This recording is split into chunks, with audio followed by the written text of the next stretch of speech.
오늘 본문 말씀은 우리가 익히 자주 들었던 본문 말씀인데, 이게 이제 예수님께서 잡혀가시기 십자가에 이제 못 박혀 돌아가시지 않습니까? 근데 제 대제사장들과 서기관들 통해서 이제 팔리고 잡혀가기 바로 전에 있었던, 우리가 이제 최후의 만찬이라고 하는 내용도 이 바로 전에 나오고, 이제 장사 지내야 되는, 죽으셔야 되는 그 상황에 바로 이제 직전에 있었던 이야기입니다. 그래서 여러분 성경에 보시면 그 큰 제목만 잠깐 좀 보면 26장 처음부터 보면 예수님을 죽이려고 의논하는 대제사장과 백성의 장로들 이렇게 등장을 하고, 예수님 머리에 향유를 붓는 그 장면도 나오고, 최후의 만찬 유다가 예수님을 팔아버리는 장면도 언급이 되고, 이제 유월절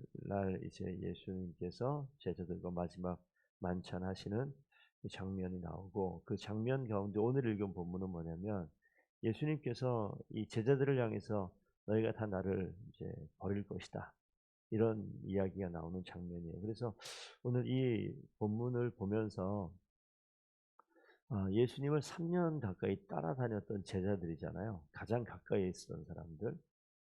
그런데 정작 예수님께서 오늘 이 날을, 이 마지막 밤을 끝으로 이제 잡혀가시고 십자가에 못 박혀 돌아가시는 그런 장면이 되어졌을 때 나타난 일들을 지금 예수님께서 말씀하고 계신 거예요. 그래서 오늘 본문을 좀 자세히 좀 보면 31절에 예수께서 제자들에게 말씀하시죠. 오늘 밤에 너희가 다 나를 버리리라 라고 이야기합니다. 오늘 밤에 너희가 다 나를 버리리라.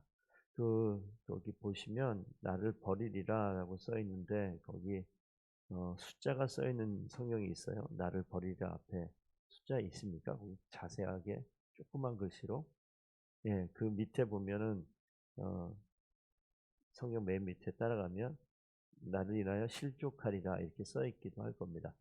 그 이 개역 개정판 전에 개역 한글 성경에 이렇게 돼 있어요. 너희가 나로 인해서 실족하게 된다 이렇게. 근데 뭐냐면 예수님을 제자들이 따라다녔어요. 우리가 신앙생활은 목적을 한번 좀 생각할 필요가 있습니다. 제자들이 예수님을 따라다녔을 때 예수님에 대한 기대가 있었습니다. 예수님을 따라다니고 그 곁에 있으면 많은 것을 봤죠. 병자들의 병이 고쳐지는 장면도 봤고, 배고픈 자들이 그냥 먹는 게 막 생기는 것도 봤고, 심지어 죽은 자가 살아나는 장면도 봤고, 예수님 곁에 있게 되어지면 엄청난 일들이 벌어졌고, 그 일들을 혜택을 보는 거고, 나중에 보시게 되면 요한의 어머니 같은 경우에 나중에 주님께서 이제 왕이 되시면 그 우리 아들 둘을 하나는 오른쪽에 하나는 왼쪽에 있게 해달라라고 이야기하는 그 장면을 보면, 뭔가 이 제자들과 주변에 있는 사람들의 마음 한켠에 뭐가 있냐면 예수님을 그들이 기다렸던 메시아로 분명히 믿었던 건 맞는 것 같아요. 근데 이 당시 유대인들이 이 생각했던 메시아의 개념 가운데는 로마의 식민 지배에서 통치에서 벗어나고 이 나라가 독립이 되고 예수님께서 왕으로 오시는 정치적인 그런 능력 있는 지도자로 오는 이런 거 바랬던 마음도 분명히 있었어요. 그런데 여기 보면 오늘 너희가 다 나를 버리리라라고 얘기하는 것이 어떤 장면에 오면 예수님께서 이제 오늘 밤이 지나면 십자가 못 박혀 돌아가시고 말씀하시는 거예요. 내가 순환을 당하고 내가 죽음에 이르게 되면 너희가 너희 기대가 무너져서 다 나를 떠나게 될 것이다라는 거예요. 정치적인 그런 기대, 정치적인 그런 야 예수님께서 메시아가 되면 참 이게 어떻게 될까 이런 생각하는 거죠. 그런데 그게 아니라 그게 그림이 뒤집어져 버리면, 그러니까 우리의 생각하고 있는 우리 인간 마음 속에 신앙생활하는 목적, 삶의 목적이 잘못 어긋나 있을 수도 있다라는 거죠. 누가 그랬습니까? 3년 동안 쫓아다닌 제자들이 그랬다는 거예요. 그러니까 예수님 가장 곁에서 주님을 봤음에도 불구하고 엉뚱한 생각하고 있는 어떤 우리의 모습을 드러내는 그런 장면이기도 합니다. 그런데 그 이후에 뭐라고 써 있냐면 내가 목자를 치리니 양의 떼가 흩어지리라. 그 스가랴서 말씀 구약성경 1324페이지 중에 있습니다.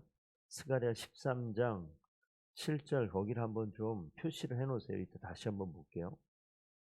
13장 7절 보면 만군의 여호와가 말하노라 카라 깨어서 내 목자 내 짝된 자를 치라. 목자를 치면 양이 흩어지려니와 나와 있는 요 말씀을 예수님께서 그대로 여기 옮겨놨죠. 기록된 바 이 기록은 스가랴 말씀이고 내가 목자를 치리니 양의 떼가 흩어지리라. 이 목자가 없어지면 양이 갈 길을 잊어버려서 흩어지는 것처럼 예수님께서 죽게 되어지면 너희가 다 흩어질 것이다 라고 이야기하는 이 장면을 언급했어요. 그러면서 나중에 다시 한번 말씀드릴게요. 32절 가시게 되면 그러나 내가 살아나는 후에 너희보다 먼저 갈릴리로 가리라 이렇게 기록되어 있어요. 어디로 가냐면 갈릴리로 가리라. 이 갈릴리로 간다는 이야기는 예수님께서 처음 이 공생의 사역을 시작한 곳이 갈릴리예요. 복음 사역을 처음 시작한 곳. 그래서 그들이 예수님을 메시아로 온전히 바라보고 야 이분이 진짜 메시아구나라고 주님을 따라가기 시작한 쉽게 지금식으로 얘기하면 우리가 예수 믿고 교회를 다니고 신앙생활을 시작했던 곳이 갈릴리예요. 그렇게 해서 시작했는데 오늘 여기 뭐죠? 다 버리고 떠난다고요. 그런데 예수님께서 지금 순환받아 십자가에 돌아가시는 것이 거기서 끝이 아니라 다시 부활하셔서 내가 살아난 후에라고 얘기하잖아요. 이건 한 번도 보지 못한 장면이에요. 예수님께 죽었다 살아났다 이거는 뭐 계속 살아서 동행하셨으니까. 그런데 죽으셨다가 다시 살아나신다는 이야기를 하고 살아나게 되면 어디로 가냐면 너희보다 먼저 갈릴리로 가리라. 우리의 이 사역이 시작되고 이 공동체가 시작되고 지금까지 함께 동행했던 그 시작의 시점으로 다시 가는 거예요.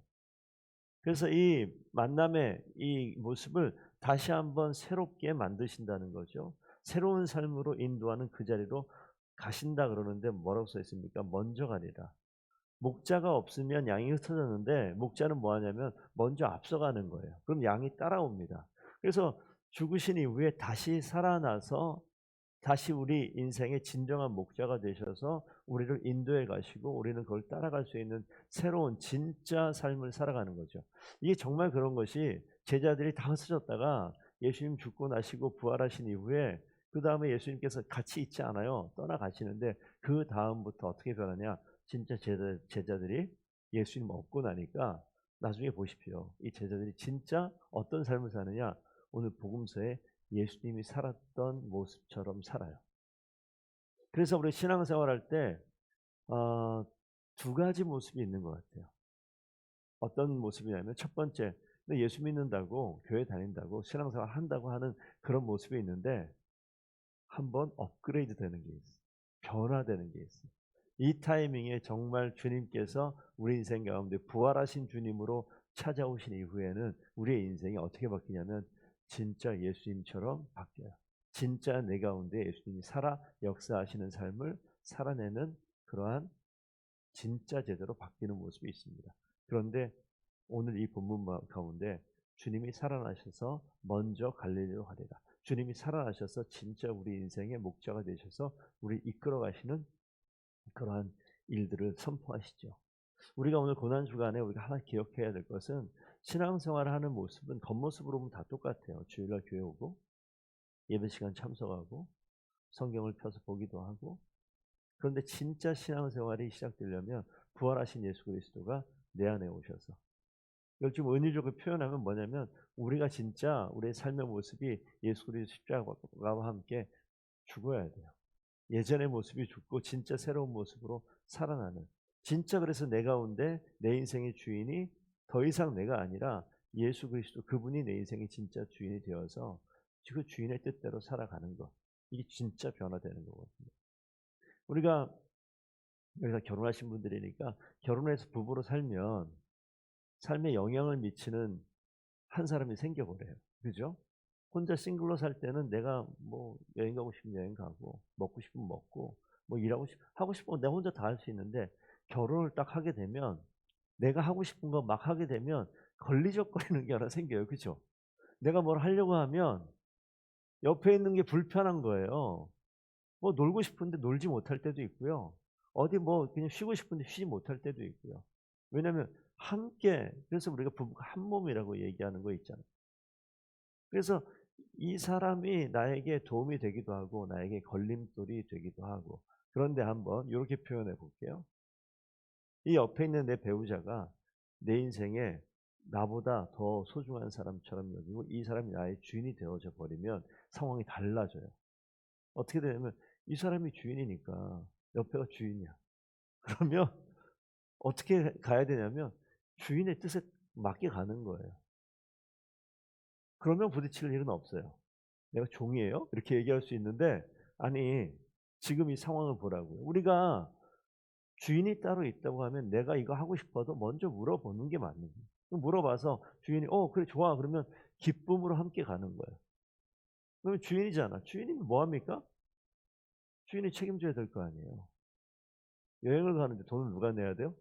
주인이 내야지. 주인을 삼아 주면 내 인생 편할 수 있어요.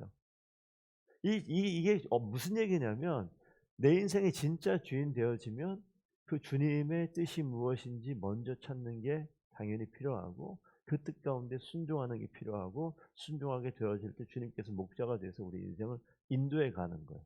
그럴 때 우리의 입에서 뭐가 나오냐면 간증이라는 게 나와요. 이전에는 그렇게 살지 않았지만 내 이러한 상황 속에서 주님을 주인 삼고 내가 주님의 뜻에 순종했더니 내 삶을 하나님께서 바꿔 주시는 것들을 이야기하는 것. 이게 간증이에요. 그래서 이 이후에 제자들의 삶은 간증의 삶이에요. 주님이 주인으로 바뀌어서 그렇게 인생을 살아갔고 그들의 삶의 자리에 그럼 뭐가 나타납니까? 주인의 뜻이 드러나는 거예요. "왜 저렇게 살아?" 라고 얘기하는데 주인의 뜻이 드러나는 거예요. 그게 영향을 미쳐집니다. 누구에게? 가까이 있는 사람들에게. 세상을 변화시키는 거는 뭐 전 세계 이게 아니라 내 가까이 있는 사람들이 변하는 것. 그래서 제자들도 무슨 뭐 가까이 있는 사람이 변한 거예요. 근데 그것이 시간이 지금까지 지나니까 그 사람이 또 그 사람을 변화시키고 변화시키고 해서 이 하나님 나라가 확장되어지는 모습이 나타나죠. 그렇게 이야기함에도 불구하고 33절 충성스러운 베드로께서 대답하여 이르되 모두 주를 버려도 나는 결코 버리지 않겠습니다. 자기 의지가 막 자신감이 막 나타나죠. 이게 뭐 누구의 모습이죠? 우리의 모습이에요. 누가 나에게 이렇게 이야기하면 저는 절대 하나님 떠나지 않겠습니다. 라고 이야기할 수 있겠죠. 앞에 있는 목사 같은 경우는 의무감에서라도 이렇게 또 이야기해야 되지 않겠습니까? 성도들이 다 떠나도 저는 안 떠나겠습니다. 그리고 제일 먼저 배반하는 게 목사가 될 수도 있어요. 이거 함부로 얘기할 수 있는 건 아닌데 이 당시 인간적인 마음 속에서 베드로가 그래도 수제자잖아요. 이런 얘기 할 수 있겠죠. 그런데 뒤에 다른 이야기는 사실 그 뒤에 보면 맨 마지막 35절 읽었던 데 보면 맨 마지막 줄 나오잖아요. 모든 제자도 그와 같이 저도 안 떠납니다. 이렇게 얘기한 거예요. 전 절대 떠나지 않습니다. 결코 주님의 곁을 벗어나지 않겠습니다. 라고 먼저 앞에 탁 선수 치니까 제자 옆에 있다가 저도 같이 안 떠날 거예요.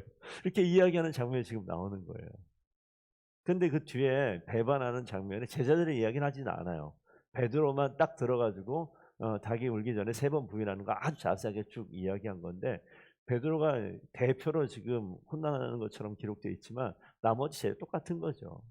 나머지 제자는 그 곁에도 안 갔어요. 아예 없어 버려. 아예 먼저 다 도망가 버렸고 베드로는 그래도 끝까지 가까이까지 갔는데 괜히 가까이 가 가지고 그냥 다 드러난 거죠, 다. 그런 장면이 지금 나타난다고요.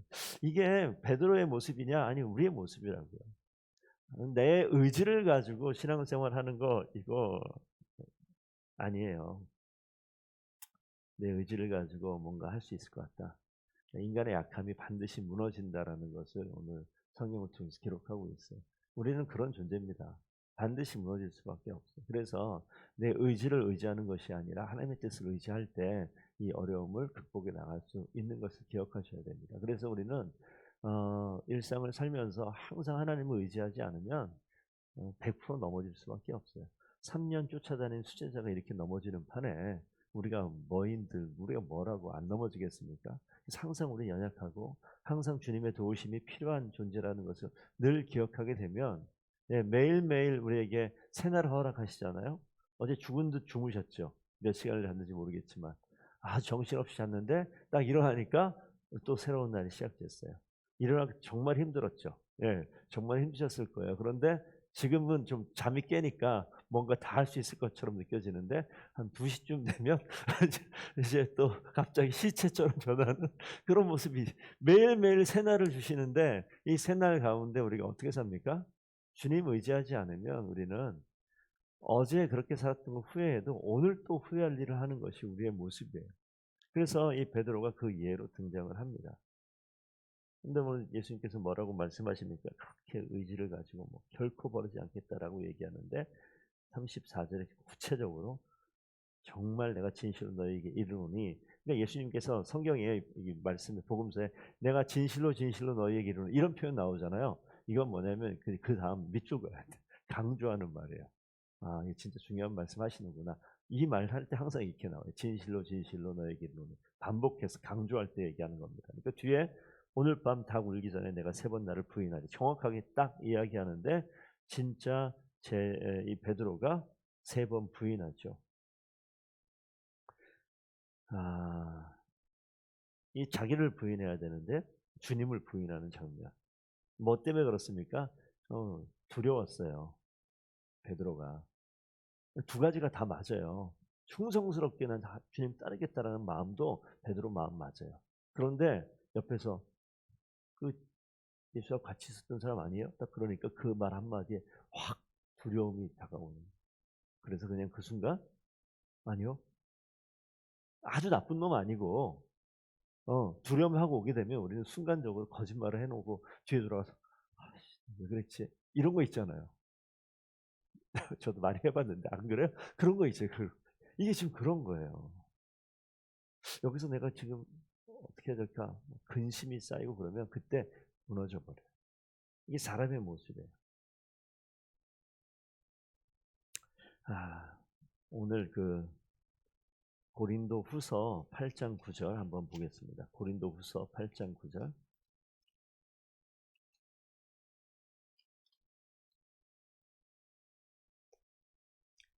그런 연약한 베드로와 제자들과 주님을 따랐던 사람들에게 예수님께서 십자가의 길을 가시는 이유가 8장 9절 찾으셨으면 함께 읽어보겠습니다.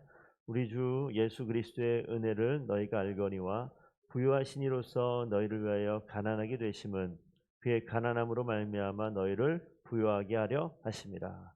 그 부유하신 주님께서 가난하게 되셨다. 이거의 가장 극치는 뭐냐면 그 능력 있으신 하나님께서 십자가의 죽음의 길, 수치의 길로 가신 거예요.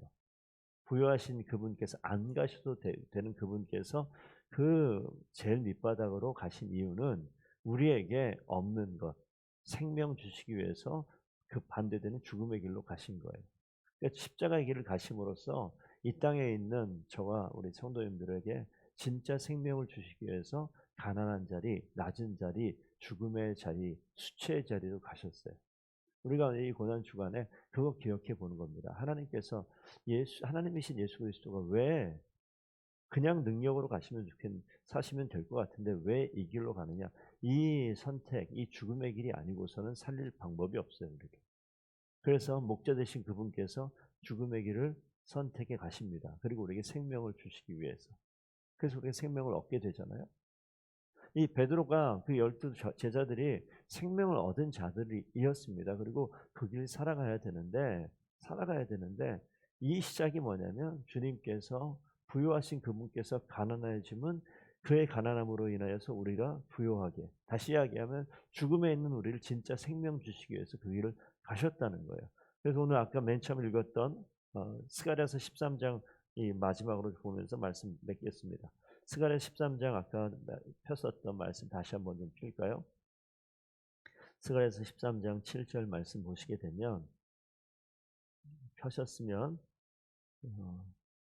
내 목자 7절 내 짝된 자를 치라 목자를 치면 양이 흩어지려니와 작은 자들 위에는 내가 내 손을 들이우리라. 그 뒤에 말씀 보시면 8절 여호와가 말하노라 온 땅의 3분의 2가 멸망하고 3분의 1은 거기 남으리니 내가 그 3분의 1을 불 가운데에 던져 은같이 뭐 한다고요? 연단하고 금같이 시험할 것이라. 그들이 내 이름을 부르리라. 내가 들을 것이며 나는 말하기를 이는 내 백성이라 할 것이요 그들은 말하기를 여호와는 내 하나님이시라 하리라.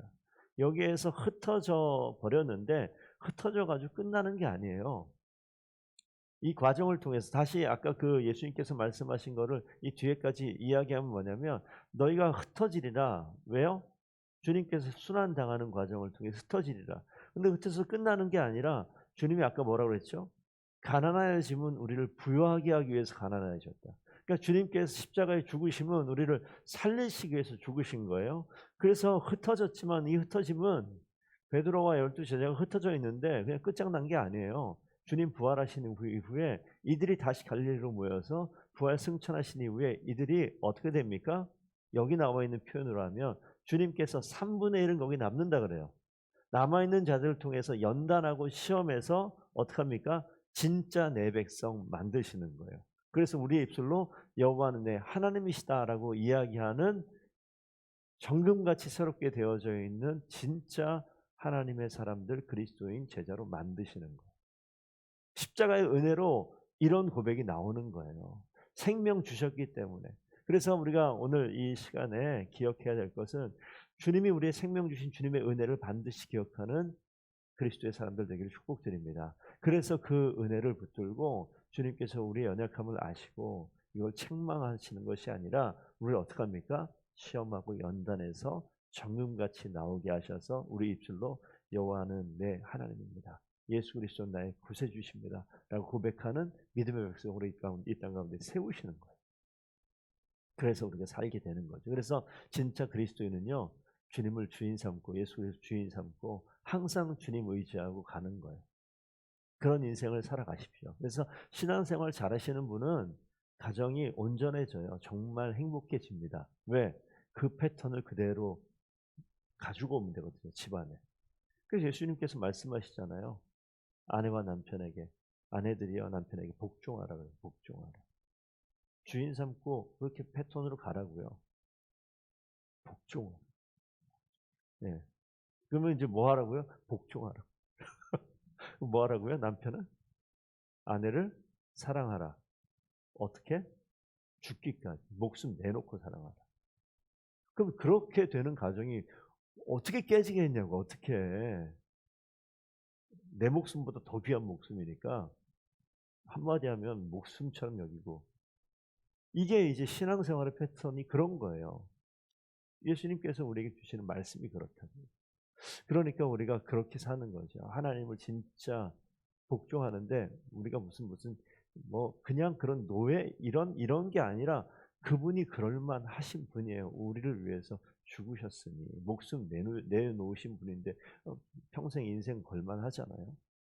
그런 인생을 살아가는 진짜 멋진 그리스도인으로 이 땅 살아가시는 저와 성도님 되기를 축복드립니다.